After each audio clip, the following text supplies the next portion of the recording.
Imagine opening your front door to find the neighborhood busybody screeching that your own house is illegal. Then dialing the cops to haul you away like yesterday's trash, only for her to discover mid-meltdown that you've got the deeds to every blade of grass she's ever lorded over. Buckle up, folks. Because this tale of suburban pettiness gone nuclear will have you rooting for the underdog while laughing at the self-appointed queen's epic faceplant.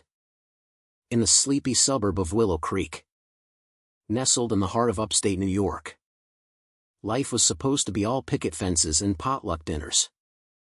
But beneath the manicured lawns and matching mailboxes lurked a suffocating web of rules enforced by the Homeowners Association, HOA for short. Or hell's overbearing autocrats, as some whispered behind closed curtains. Enter me, Alex Harper. A guy who'd traded the chaos of city life for what I thought would be quiet retirement. I'd bought my modest ranch-style home 5 years back, complete with a small garden shed and a backyard hammock that saw more action than any HOA meeting ever did.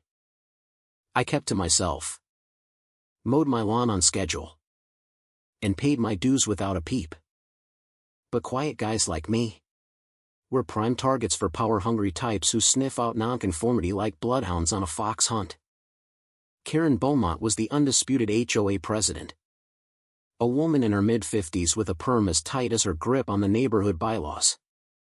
She strutted around in pastel cardigans and sensible loafers, clipboard always at the ready, spouting phrases like community standards and property values as if they were gospel from Mount Sinai. To the untrained eye, she was the epitome of suburban virtue, organizing bake sales for the local shelter while quietly fining folks for hanging Christmas lights a day too early. But scratch that surface, and you'd find a control freak who thrived on making others squirm. Oh, honey, she'd coo at meetings, her smile all teeth. We're just keeping things tidy for everyone's sake. You wouldn't want to drag down the whole block, now would you? It was that faux sweet venom that got under your skin, making you question if your recycling bin was indeed a crime against humanity. The trouble started innocently enough, or so it seemed. One crisp autumn morning, I found a neon pink notice taped to my front door: violation, unauthorized structure in backyard. Remove immediately or face daily fines of $50. The unauthorized structure? My garden shed, which had been there longer than Karen's tenure as HOA overlord. I chuckled at first, figuring it was a mix-up. But when I politely emailed the board, Karen's reply dripped with condescension: Mr. Harper, our covenants are clear. That eyesore disrupts the aesthetic harmony. Compliance is not optional, it's neighborly. Neighborly. My ass. It was the start of her campaign to paint me as the neighborhood pariah, whispering to the Johnsons next door that I was one of those recluses hoarding junk, turning casual waves into suspicious side eyes. I bit my tongue, documenting everything on my phone: photos of the notice, timestamps, even the shed's original permit from the county. Years in corporate risk management had taught me, paper trails are silent assassins. But Karen, she escalated like a bad habit. Soon, rumors swirled at the community pool. Did you hear Alex is running some shady business out of that shed? Probably drugs or something. Lies. Of course. But in a place where gossip was currency, it stuck. Neighbors avoided my driveway. And one evening, old Mr. Patel from across the street muttered, "Better watch out, son. She's got the board eating out of her hand." I nodded, smiling outwardly while inside. I catalogued every whisper, every glare. Patience wasn't just a virtue, it was my strategy. The real fireworks ignited on a sunny Saturday when Karen showed up unannounced, pounding on my door like she was evicting squatters from a crack house. I opened it to find her standing there, arms crossed, her face a mask of righteous indignation. "Mr. Harper," she barked, waving another notice like a royal decree. Your shed is in blatant violation of Section 4.2, no outbuildings exceeding 100 square feet without board approval. Tear it down by Monday, or we'll lien your property. I leaned against the doorframe, coffee mug in hand, and said calmly, Karen, that shed's been here since '98. Predates your HOA by a decade. I've got the permits. Her eyes narrowed, lips pursing like she'd sucked a lemon. Permits? Oh. Please. Those are outdated. We're modernizing standards to protect equity. You wouldn't understand, some people actually care about this community. The sarcasm hung heavy, her voice laced with that superior lilt that made you want to roll your eyes so hard they stuck. I didn't budge. I'm not tearing down a thing. This is my property. That's when her facade cracked just a hair. She whipped out her phone, dialing dramatically while yelling loud enough for the cul-de-sac to hear. Hello? 911? Yes. There's a hostile resident refusing to comply with lawful orders. He's trespassing on community standards and becoming aggressive. Aggressive? I'd been sipping coffee like it was a therapy session.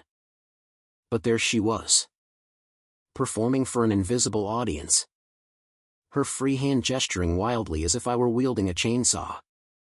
The absurdity hit me. Here was this woman, self-anointed guardian of grass clippings, calling the cops on a guy for a shed that predated her kids' high school graduations. I almost laughed. But instead, I pulled out my phone and started recording. For the record, Karen, I'm standing on my porch, unarmed and unaggressive. Care to repeat that for the camera? She froze for a split second, then doubled down with a hiss. You'll regret this. You know, people like you think rules don't apply. But without order, we'd all be living in chaos, like your backyard. The sirens wailed in the distance, and as the patrol car pulled up, Karen's smug grin returned. Like a cat who'd cornered a mouse, Officers Ramirez and Cole stepped out, looking weary from a morning of real crimes. Karen launched into her monologue. Officers, this man is defying HOA mandates. He's built an illegal structure and is now threatening me. Ramirez glanced at me, then back at her. Ma'am, HOA issues aren't typically police matters unless there's a crime. But Karen puffed up. It's endangerment. That shed could collapse and hurt children. I handed over my permits without a word, watching her face twitch as the officers reviewed them. Looks legit, Cole muttered. Karen sputtered. But standards. They left with a warning to sort it civilly, but her parting shot to me was pure venom. This isn't over. You'll pay fines until you beg for mercy. Little did she know, her overreach had just handed me the spark to ignite a bonfire. Word spread like wildfire through Willow Creek's group chats. Karen's failed cop call became the stuff of whispered legends, with neighbors snickering behind her back at the grocery store. But instead of backing off, she cranked the dial to 11. Her fear of losing face turning her into a caricature of petty tyranny. Fines started piling up in my mailbox. $200 for unsightly foliage, my tomato plants. $150 for excessive outdoor lighting, a single porch bulb. Each one was more ridiculous than the last. Like she was pulling violations from a Mad Lib's book of suburban sins. Oh, Alex, she'd say if our paths crossed at the mailbox cluster, her voice dripping honeyed acid. I hate to do this, but rules are rules. Wouldn't want the neighborhood looking like a trailer park, right? I'd nod politely. Sure. Karen, wouldn't want that inside. Though I was building my arsenal, I started discreetly knocking on doors, armed with coffee and questions. Mrs. Ellis, the retired teacher 2 houses down. Confessed over tea, she fined me $500 last year for my bird feeder, said it attracted vermin. I paid just to shut her up. Young couple. The Millers shared emails where Karen threatened to block their fence permit unless they volunteered for her beautification committee. Even stoic Mr. Patel admitted. She's been charging me extra maintenance fees for my wheelchair ramp. Calls it a special accommodation tax. Patterns emerged, fake fees vanishing into thin air. Favors for her cronies.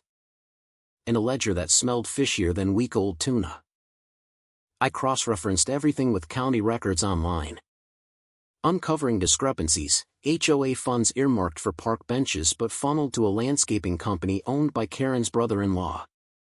Creative accounting, she'd probably call it. I called it embezzlement. Allies trickled in. Tyler, the tech-savvy kid from the end of the block, offered to digitize my files and set up a private forum for complaints. Dude, she's like a Bond villain but with coupons, he joked. Uploading anonymous testimonies. Linda from the county assessor's office, a no-nonsense vet of bureaucratic BS, tipped me off. Her filings are sloppy, missing signatures. Inflated budgets. Keep digging. Karen sensed the shift. Her paranoia bubbling over. She called an emergency summit at the community center. Her voice booming through the mic, fellow residents. We're facing a conspiracy from malcontents like Mr. Harper, who flouts our sacred covenants. If we let one shed stand. What's next? Anarchy? The room murmured. But when she opened the floor, I stood. Sacred covenants? Like the ones you bend for your friends' pool parties? Gasps rippled. Karen's cheeks flushed. How dare you? This is about unity. Not your petty grudges. But Tyler projected a slide of her dubious expenses. And the murmurs turned to questions. Where'd the playground fund go? She stammered. Administrative costs. Inflation. It was delicious, her polished poise cracking under the weight of her own nonsense. She retaliated with dirt digging. Spreading whispers that I was a former con artist dodging taxes. One night, a tow truck showed up for my car. Courtesy of her abandoned vehicle complaint.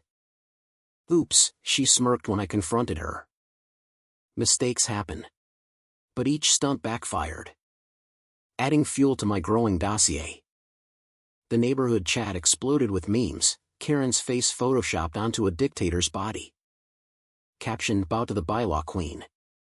Her board meetings devolved into shouting matches.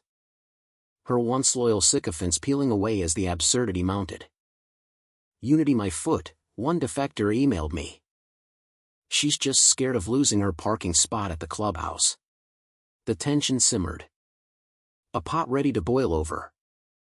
As I prepared for the inevitable explosion. The climax hit like a summer storm at the annual HOA assembly. Held in the stuffy community hall under fluorescent lights that buzzed like angry bees. Karen presided from the dais. Her cardigan buttoned to the neck. Pounding the gavel like it owed her money.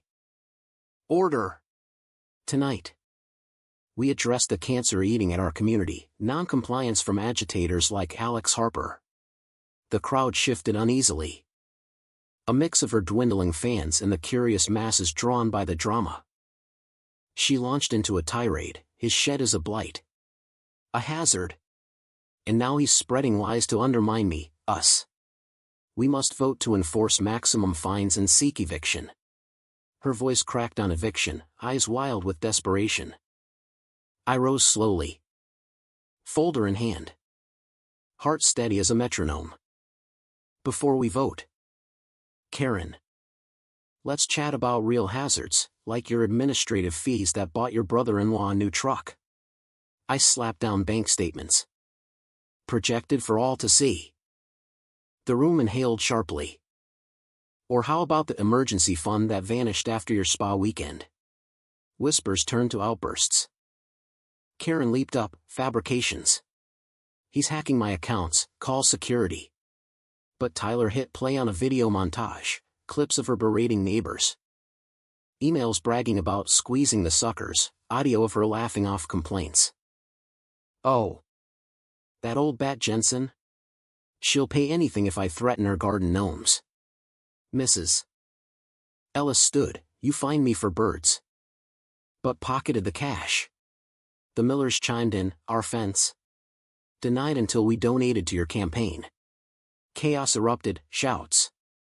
Pointed fingers. Karen's face cycling from smug to scarlet fury. Then came the hammer. Karen, I said. Voice cutting through the din like a knife. You've bullied this neighborhood thinking you own it. But here's the twist, you don't own a damn thing. I do. I unveiled the deeds, not just my house. But the entire subdivision. Years of quiet acquisitions through my real estate firm, parcels bought from distressed sellers she'd harassed into selling cheap.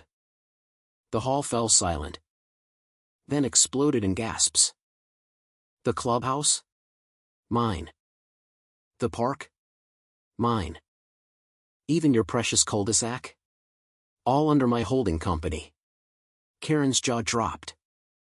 Her hands trembling as she rifled through her papers. Impossible. You're lying, this is fraud. But Linda confirmed it, county records don't lie. Karen. He's the majority landowner. Federal agents. Tipped off by my fraud dossier. Entered from the back, MS. Beaumont. We need to discuss embezzlement charges. She shrieked. This is a setup. He's a monster. But the crowd cheered as she was led away. Her empire in tatters. The hilarity of it, her trying to evict the guy who owned her throne, left everyone buzzing with that sweet mix of rage and relief. In the aftermath, Willow Creek breathed easier. The HOA was reformed. With transparent elections and actual community input, no more secret fees or known threats. Neighbors barbecued without fear of fines. And I kept my shed. Turning it into a symbol of resistance. Karen faced indictments for fraud. Her standards exposed as a scam to line her pockets. The local news dubbed it the Shed Rebellion, and online forums roasted her meltdowns endlessly. But the real win was the lesson, bullies thrive on silence.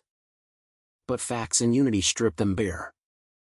It wasn't just about land, it was about reclaiming dignity from petty tyrants who hide behind rules to play God. So, tell me, was Karen the real victim of a conspiracy, or did she get exactly what her ego deserved? Drop your thoughts below. Who's the true villain in a world where community becomes code for control?